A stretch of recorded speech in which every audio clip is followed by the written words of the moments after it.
Nadie tiene garantizado ningún derecho en este país. Y vea usted, Osvaldo Hurtado es uno de los más perversos. Ideólogo Y ejecutor, porque él presidió esta asamblea constituyente. Claro. Además. Y su principal discípulo, Maguad, fue el que decretó el feriado bancario. Alumno Previamente autorizado aquí el feriado bancario, en la Constitución. Por eso es que da vergüenza esta carta fundamental.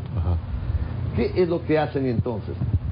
Estos dos señores, manejándose en todo el contexto de la corrupción, hacen que esta carta fundamental legitime la corrupción, el desempleo y la desnacionalización del Ecuador. Entonces no es que Osvaldo Hurtado era el presidente de los años 80, no, él es el ideólogo de la carta tramposa, él es el tramposo mayor. Pero claro, usted recordará, por ejemplo, en el año 98, cuando se hace esto, se instituyó una mayoría que dominaba la Asamblea Constituyente. Claro. ¿Integrada por quiénes? Socialcristianos y Democracia Popular. Ahora, apanadora. Ahora es la UDC. La UDC. Claro. Cambiaron de nombre. Y... Pero solo de nombre y de color. ¿Por qué? Porque tanto el Partido Social Cristiano como la Democracia Cristiana tienen el mismo origen y el mismo símbolo internacional, que es esa flechita para arriba con dos travesaños.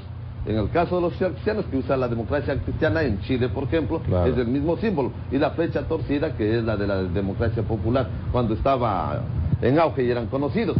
Son los mismos contra la nación, los mismos privatizadores.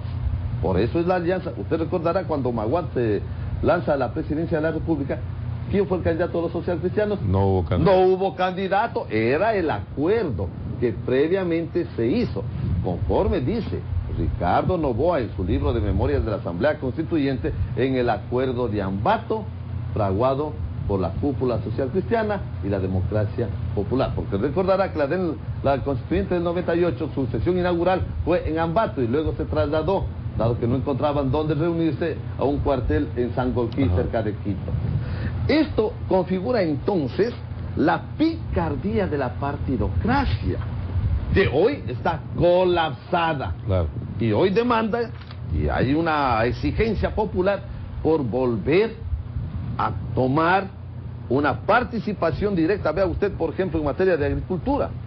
Es hora de que esos hilos que están en todo el Ecuador, recordará a ENAG, era toda una institución dedicada a apoyar la comercialización de los productos agrícolas, y están muy bien. Ahora por fin están ya tratando de rehabilitarlo, pero hay que rehabilitar otras cosas como el INEAP.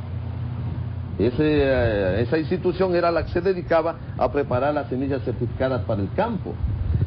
Bajo el cuento del neoliberalismo, se dejó a un lado totalmente a los agricultores para quebrarlos y abrir las puertas a la importación, como se hizo con el trigo. Antes se sembraba algodón, y de eso vivían muchos agricultores. Aquí en la costa y en la sierra del trigo. En la sierra del trigo, ¿no? Efectivamente, pero antes producíamos cacao, banano, café. La sierra hubo una época que su esencia era la industria textil, en base a que se producía algodón. Efectivamente, claro. Teníamos una industria, pero todo eso, el neoliberalismo... Desde la época de los obrajes, doctor, acuérdese. Desde esa época. Desde esa época. Usted recordará, en los años 60, 61, cuando viene la Alianza para el Progreso como respuesta a la Revolución Cubana, claro, llegaba la harina gratis con los programas de Care y Caritas, hasta quebrar la producción del trigo nacional. Cuando la quebraron, entonces se acabaron las donaciones. Ahora sí les vendemos. Y hoy estamos comprando el 98% de trigo, cuando tenemos tierras totalmente aptas y eficientes para cultivar. Sembramos una piedra y cosechamos ahí un fruto, ¿no? Efectivamente. Y yo soy de la provincia de Bolívar, que era el granero del Ecuador. Hoy hay que revertir esa tendencia. Los países ricos son ricos porque son inteligentes. Y entonces Europa, Estados Unidos y Japón subsidian a sus agricultores con $50.000 millones al año. En el Ecuador, a los agricultores se les abandonó. Esto es un suicidio. ¿Quiénes cometieron? Los 27 años de pseudo-democracia. Que el resultado es la privatización del petróleo, la privatización del agua, la privatización de los recursos mineros.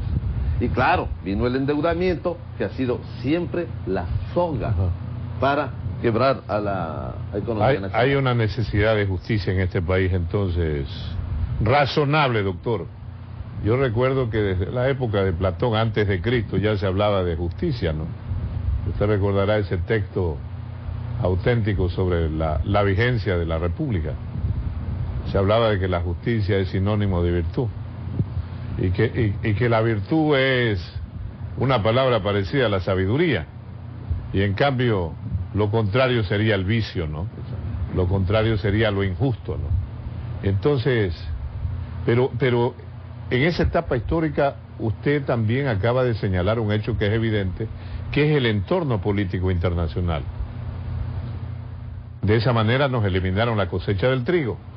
Pero en la actualidad, en esta época globalizada también, ¿no? Con un vicio internacional, del apetito voraz por la riqueza petrolera y cosas por el estilo, lo que promueve incluso las guerras. Doctor, en este rato, ¿qué diferencias hay en los hechos del entorno relacionados con la política nacional? Y esta necesidad de justicia, además. Uno de los puntos claves de la crisis de hoy hay que encontrar en una fecha precisa, el 12 de abril de 1984. ¿Quién gobernaba? El doctor Hurtado. El fatídico doctor Hurtado.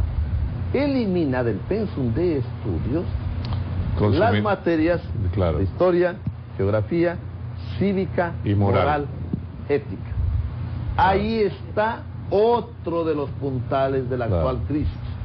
El momento en que los estudiantes ya no tienen conocimiento de sus raíces históricas y de su identidad, entonces no solo nos queda mirar hacia afuera. Fíjese, antes los referentes de la niñez eran Abdón Calderón, eran los héroes del 9 de octubre de 1820, era la batalla de Tarqui, la batalla de Pichincha, era la batalla de Atahualpa por la liberación cuando nuestra nación cayó bajo el dominio de los incas.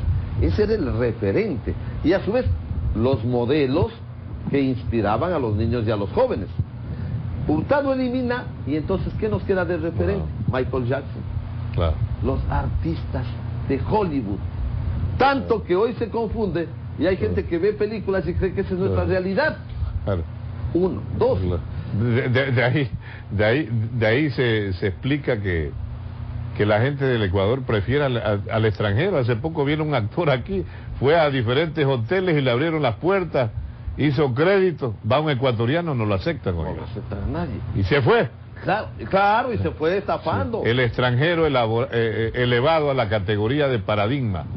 Y no nos miramos entre ecuatorianos propiamente y valoramos nuestra cultura, nuestra identidad propiamente dicha, ¿no? ¿Qué es lo que sucede? Cuando los niños y los jóvenes ya no conocen cívica, ya no hay esa materia, antes el conocimiento de la Constitución se lo daba en los colegios y en las escuelas en cívica.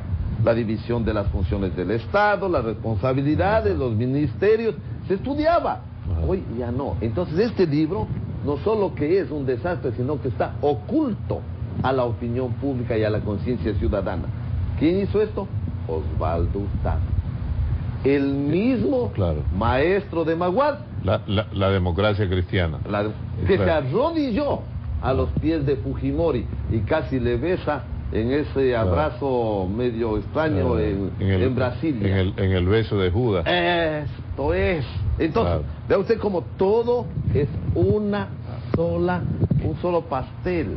Aunque hay muchos que creen en Judas.